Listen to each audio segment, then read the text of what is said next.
What's up guys, it is Starflord here. Today I am bringing you the Tempest build. And this isn't Artificer, it is a Tempest. Now my mic may sound a bit weird and that's because my headset is broken.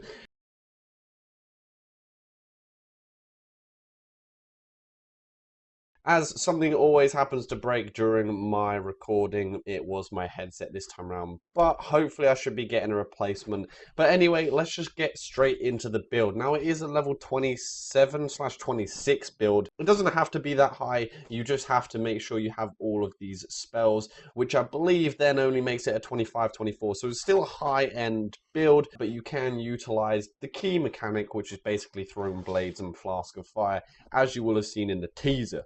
So let's get straight into the Tempest. We're taking Flask of Fire and Flask of Frost with the Frostbite and also Unquenchable Flames upgrade. Both of these are insane. We're taking all the passives like we usually do. Again, they are all pretty much insane and a must need, especially Ride the Storm, which means you have to go down to the left side to get that bonus duration. But then the right side gives you extra damage, and that's why we also go down there.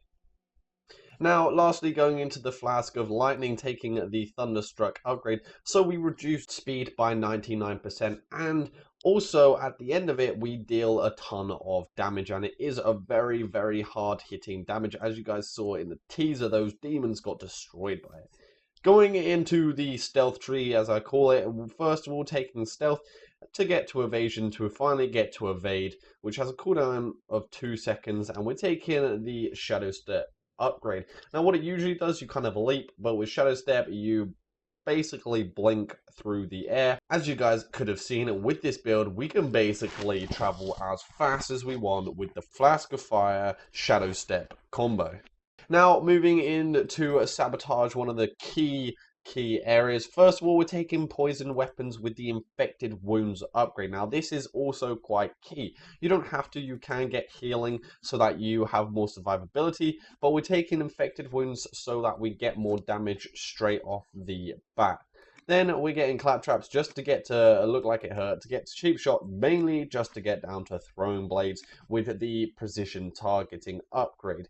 Now one cool thing about this is that every time you hit a single target with your blades, they will deal more damage. But the thing is, this damage bonus is just a flat damage bonus by 25%, and this bonus stacks. Now what I've found is whenever I use my flank attack at the end of my chain, flank attack will also gain the insane amount of bonuses, dealing a crazy amount of damage, and I'll show you that later. So yeah, make sure at the end of any kind of combo with throwing blades where you've just kept throwing out from Flask of Fire, try and end it with flank attack as soon as you can to be able to get that damage. Then we're getting Fighting Dirty Explosive Toxin to get down to the Toxic Cloud. And the reason we're doing this is to get Lost in the Mist, which is elusive stacks, which means basically you can get 3 stacks and they make you just dodge everything. And lastly, we're moving on to Double Daggers to get the flank attack and also to just make it into Skirmisher so that we'll be able to get into stealth in combat, so that if we're ever in that tricky situation, we can just get out of it whenever we need. So that is the build. Let's go look at the abilities in some more detail now. So guys, let's get into the explaining. Now, thankfully with this build, there really isn't much explaining. Everything pretty much does what it does. The only thing that I really need to go into is a little bit on throwing blades and then the combo, and that is it. There really isn't anything else to it. So first, let's get into the throwing blades. Now, throwing blades, as you know, will throw 4 daggers. Now, these daggers will actually prioritize the closest targets to you. So if you're targeting a mob further away and there is one closer to you, you'll actually hit the one closer to you, as well as your character trying to prioritize the one at the back. So usually you'll get a mismatch of hits and your damage bonus won't stack. It has to be on one single target, and the second you hit another target, to my belief, the stacks just get taken away. Now, one thing to quickly note is that the more attack speed you have, the faster you will actually throw throwing blades, and that's why this build gets a ton of help from using the enhanced belt of urgency. I don't have that currently, it is not a necessity, but it will help a ton. So if you can get that, it is a great belt to wear and have for this build. Now, the second thing about throwing blades is the stack effect. Now, the stack is 25% increased damage per hit every time you get it on a single target. Now, the thing is, this stack is just bonus damage. It isn't for throwing blades, it's just flat. So what that means is once your Flask of Fire has run out, you've used your next throwing blades, so then it's back on cooldown now. Then you want to use Flank Attack as quickly as possible. And the reason is because this will actually keep all of that damage bonus and then apply it to the flank attack, so you can get some insane flank attack damage out. Now that is it for pretty much the spells. Everything else just does what it does. So before you get into any fight, I do suggest just dropping Toxic Cloud down to be able to get the elusive stacks and then go in with 3 stacks of elusive. This will help a ton. Now what the combo is it's using Flask of Lightning into poison weapons. Then you must reposition yourself so you can use Evade to help you with that, but then get into a nice place, preferably behind the target you want to kill, because being behind a target will actually give you more damage. And then spam up Flask of Fire, because if you use this immediately after the Flask of Lightning ends, we get an extra 3 seconds. And once you have popped Flask of Fire, you just want to spam the hell out of throwing blades. So then once your Flask of Fire has ended and you have fired off your last throwing blades, you then, like I said, want to flank attack straight away as quickly as possible, and from there use Flask of Frost if needed, the defensives. Now the main way I survive with this build isn't Flask of Frost. I mainly use Flask of Frost to actually freeze enemies rather than use it as a defensive utility, just using it to freeze them either for CC or just to try and get a shatter. I will use it for defensive abilities if I know there is a hard hit coming, or say like a dragon has a powerful spell that it's going to use.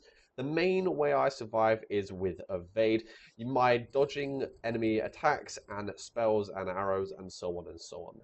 Put a comment below if you figured this build out and you've got all of the upgrades and stuff pretty much exactly the same. I'd love to know who actually did that, but let's just get into the combat. So guys, let's get into the combat. Here you can see we are using the Flask of Fire Evade to get very quickly into combat.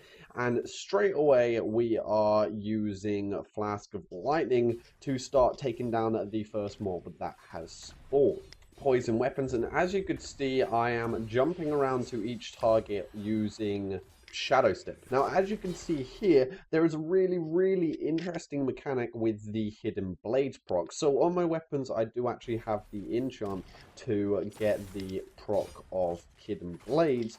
And as you could see, the mob hadn't even spawned, I couldn't deal damage to it, yet my Hidden Blade proc actually went off and then killed the target. So that's really interesting. So now there are more coming, starting off with the lightning just to take down the first mob. A big explosion at the end, popping the Flask of Fire into all of the throwing blades. Now there wasn't enough time, I had to Shadow Step away because otherwise I would have been knocked down by the Lesser Terror.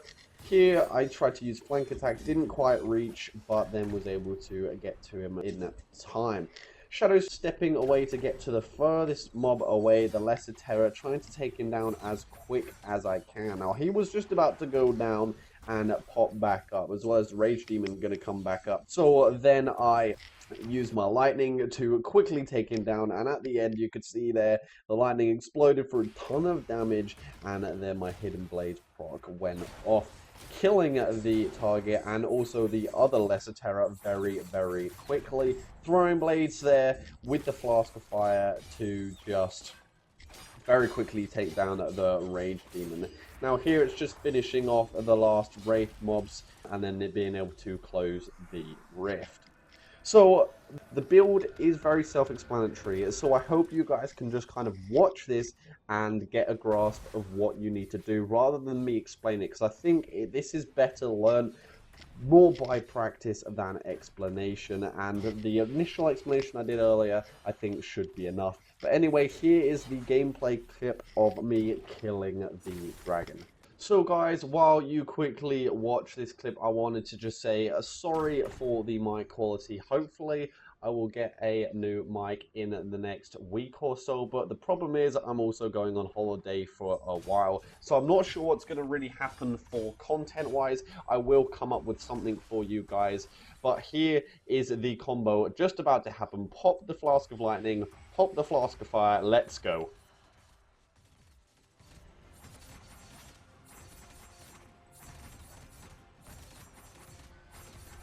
It's absolutely insane. So as you guys could see there, I was doing 16k damage on a level 11, which is insane. So I just wanted to say I'm really sorry for the fact that my mic quality is awful. I must give a shout out to Dark Wasabi 2 for actually giving me the initial idea of this build and mainly the whole concept of it. So yeah, big shout out to him. Thank you so much for giving me this concept. It really has helped, especially when everything seems to break when I record. But anyway guys, I hope you enjoyed this video.